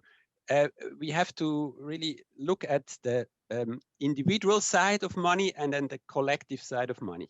And the collective side of money means the collective side of economy, means that what are the collective goods we really have. And if we don't, from our side, if we don't look at this collective side, where really we can find, well, let's say the infrastructure. What about infrastructure? To change an infrastructure by complementary currency, you need to think about taxes in complementary currency, and so on and so on. Just to make it brief, I think it's important to clarify this point. Thank you, Jens. Fabienne, I see you reacted. I'm sure you want to say something. Yes, I'm sorry, I disagree. The matrix is just a tool. The matrix is really just a tool, and every organization has a value proposition. If the organization is public, there is a value proposition because it serves something. It's a service, and in commons, you also have services that you build together, and that is why you need governance, but you always have something to propose and to create value and to create common value, and something to share. Even the thing of sharing is a value. So it's just a tool, and it doesn't mean using this tool doesn't mean you think in a market organized way. It's only this. Well, there is one point. The idea then is who is doing the service, and that's the point. If you have to look on who is doing the service, and that's the problem in a monetary system, how to define this. And yeah, that's. Hold on, I just want to flick in with a comment. It's 11. The seminar, the workshop was till 11. So I understand if you have other commitments. I'll stay here till 10 past to kind of wrap up the discussion or whatever comments there are, just so you know that it's, yeah, that we're heading towards the end. Marcus, I see you have your finger raised. Yeah, it's a quick thing. We should promote the event that's happening later on. Do you have the details for that? The one that's happening later on today? If not, no. I think Tom Woodruff might be here. He might be able to say what it is. Or Thomas Fleischmann himself is here. Can either of you please say what's happening later? Yeah, hi. So we have an event this afternoon, which I think actually speaks to what was being said about taking a scientific approach to these issues. Invitation from Thomas Fleischmann about his work on the Sardinian mutual credit system. And, oh, Grace, thank you for putting that in the chat. It will be this afternoon at 4 p.m. till 5:30 p.m. and we'll be circulating a Zoom link shortly. So thank you very much for that, Marcus. And if Tomasz would like to add anything beforehand, then by all means. That's actually one very exciting thing in this world, that it's very alive and discussions are very heated. It's very, very fascinating, I think. Any issues you want to bring to the fore that are more general, maybe not specific to the papers, but that you see we should have touched and we haven't maybe? No? I can always say lots of stuff. Okay. But one thing I think that's great about this is that we connect with each other a little bit. And I find it's quite difficult to find a forum for us to do that, especially with the corona situation. So thank you very much for organising the roundtable. And I hope we can all organise further ones, maybe with themes. And if they do go on the website, then that's great for people to follow up. With my stuff, my presentation should be going there as well. If you want to ask me anything, then you're free to ask aspects on that. I'm quite open to responding and debating on it. I don't know if RAMICS, you don't have a forum, do we, where people chat? We'll be posting, I still have to look at how that's done, but we'll be posting this video or recording of today's discussion on RAMICS website. And possibly if you want to share, the presenters want to share, we could also post the presentations. Yes, yeah. Can I share one concern, and that would be my last words, and is this concern? So for me, a burning question really is the way we started. So how come we have this, all of us seem to agree that we have this fantastic idea, or it could be a fantastic tool to actually build a more sustainable, humane, caring, resilient economy, and yet it is not, and it's not a new tool. So it has had time to get institutionalized. So that's what's really bothering me. We all agree, and yet it doesn't seem to coagulate, as we would say in Spanish. And one of the issues we've been discussing, we're coming back to it maybe in silent ways, but we're coming back to it. Oh, Jens was bringing it out. Oh, by bringing Osterwalder's business model, we're importing values from the other world. Or some would say, some in the community currencies world would say, well, by bringing in blockchain technologies, we're also importing commodity views of money that are limiting us. Or by bringing in, others would say, bringing in established actors like the public sector will also co-opt us into into values that are the ones, or and behaviors and practices that are the ones that have put us in this mess. And so my concern is, so is really the only way ahead to just say goodbye to everything that is established and really go the ruptural or the interstitial way? And it's a concern, I guess, more than a question, but I'm sure you'll have reactions to that concern. What are we importing when borrowing, and maybe importing it unaware of it, and what not? And what can we borrow without importing damaging patterns of thought? Yeah, Marcus, you seem to have something to say. I think this is a question of technology transfer or technology adaptation. And we can see that over time. If we look at things like Gartner's hype cycle, we can see how technology goes through certain phases and does get adopted. And then also if we look at product life cycles, how technology comes in and it fades away. And so if we're going to look at fintech, there's a huge growth in fintech. I mean, in Finland, we've got 60 companies or so dealing with different aspects of fintech. So I would see we're just part of fintech. And I would say some of what we've done has been very accepted. A lot of the crypto stuff and crypto discourse is very similar to the community currency discourse. there's a lot of people with the positive blockchain movement who are coming from the same direction as us. So I think in some ways we've had some success, but where have we failed? We have to analyze other technologies and see, well, how did they manage to do it? Why do we have, for example, bus cards? We've had bus cards for a long time and they're quite acceptable. So why don't they have community currency cards?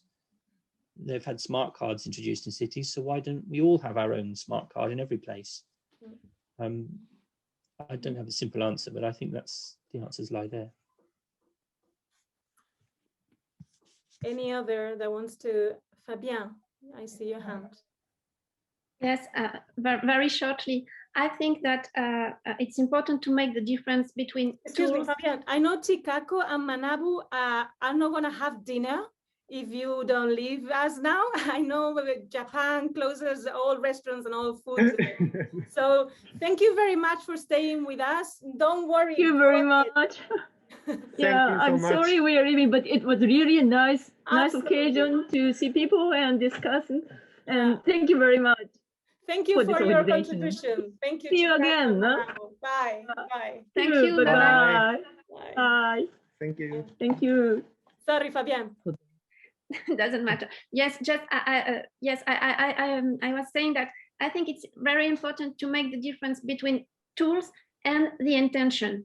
And for the intention and the impacts of the intention. So I think to build something, we can use some tools, but having always the conscience and the intention of the way we work, we want to go. And this way can be evaluated with social impact measurement. So I think there is another tool, but with the conscience of the distinctions between a tool and the intention, we can step by step build something different. And the proof of this, the evidence of this something different can be seen and shown by social impact measurement. Thank you, Fabienne. It's 2 minutes left. Anyone has something pressing? Yeah, I just want to say that when you were talking about what are we adopting, right? And I think one of the things we're adopting that is this idea of what success means and what scalability means. And, you know, some of these things that have been considered not a success, maybe they were. I mean, things get born and they die, and maybe the Brixton pound was fine. You know, it just got born and it did something and it died. And if we keep having this idea of success is that it's scalable and it's going to look the same everywhere and there's going to be this one big system, then, you know, we're always going to fail because that's not our measure. But if we've got thousands of little systems and we barely communicate with each other, but a lot more people are okay, that's a success. And I think Marcus was certainly pointing to that. And, you know, I think that's the biggest thing we need to not adopt is this idea of what scalability has to look like. I totally agree with you, Grace, and I'm thankful that you are actually formulating it this clear, that scale is not equal to success, but resiliency and the possibility to live a decent life, a dignified life, which should dominate the way we perceive and value and evaluate, if you want, these tools. Thank you, Grace, for putting it so clearly. Okay, I see people are getting tired. I see people scratching their heads. Thank you very much for participating. It's really you that make this discussion so fascinating. I'm just RAMICS is just the venue to organize it, but it's really you that makes the learning interesting. Thank you very much. We'll be posting this on the RAMICS. Thank you. Thank you, Esther. Thank you. Thank you, Fabienne. Thank you, everybody. Thank you. Thank you. Thank you. Bye. Have a good day. Goodbye. Thank you. You too. Have a good day. Bye-bye. Thank you. Great job. Yeah.